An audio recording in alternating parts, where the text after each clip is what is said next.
Dragii mei prieteni, mă bucur tare mult să vă revăd.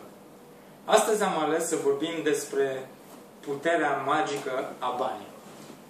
Care dintre voi nu și-ar dori să fie mai bogat, mai plin de bani?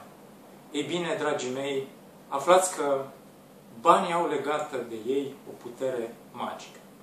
Mentorul meu, încă de mic copil, când eram eu mic copil, m-a învățat un lucru.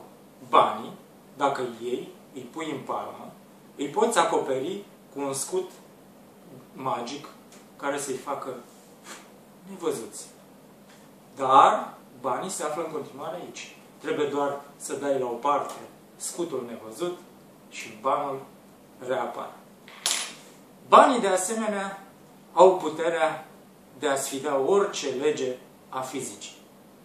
De exemplu, dacă luăm această cutie nedesfăcută, doar ce am luat-o de la frigider, de Coca-Cola, și luăm acest bănuț și îi aplicăm o forță magică, bănuțul trece prin metal, care, iată, este intact, n-are nimic,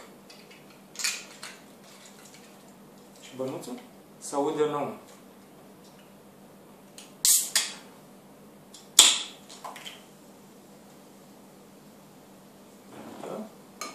Vom încerca ușor să nu facem mizerie.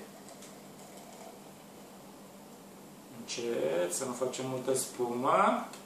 Ce bună ar fi o Coca-Cola rece acum, pe căldurile astea.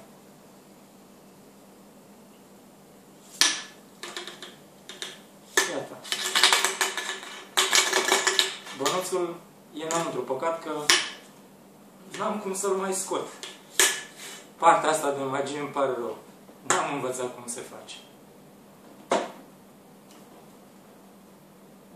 Cei mai sceptici dintre voi ar spune, bine, dar metalul ăsta este invizibil, este de nevăzut prin el, este netransparent. Cum aș putea să văd eu dacă într-adevăr bănuțul a intrat înăuntru? Păi haideți să vă arăt. Cu această sticlă, care este, iată, mai transparent. Am un pic de Pepsi aici. Am să-mi permit să beau din el.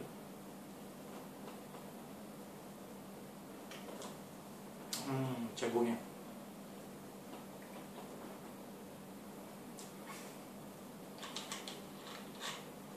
Și dacă iau această sticlă goală, da? O sticlă goală. Și iau un bănuț. Dacă îi aplic aceeași forță magică, iată, bănuțul se află în sticlă. Nu știu dacă se vede pe cameră. Sper să se vadă. Nu este dificil. Este foarte simplu. Dragii mei, banii au tendința să vă iasă din buzunar. Au tendința să fugă.